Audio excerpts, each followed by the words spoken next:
Pour la plupart des cités, le pouvoir n'appartient plus à des familles privilégiées, mais à des citoyens.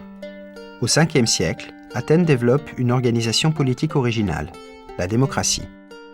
Formée de deux mots, démos le peuple et kratos le pouvoir, la démocratie représente le pouvoir exercé par les citoyens athéniens.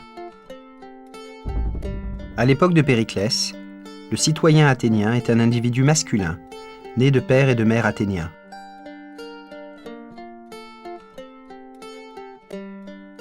Les femmes, les enfants ou les métèques, étrangers domiciliés dans la cité, ne sont pas considérés comme des citoyens, et encore moins les esclaves.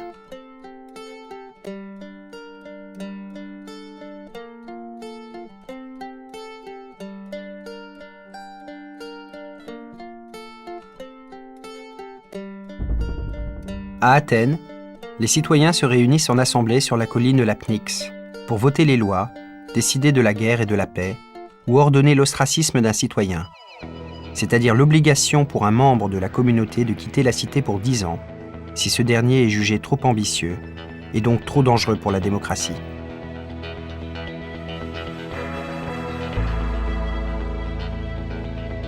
Ainsi, chaque année, la Grande Assemblée, l'Ecclésia, tire au sort parmi ses membres 500 citoyens qui forment un conseil appelé la Boulée.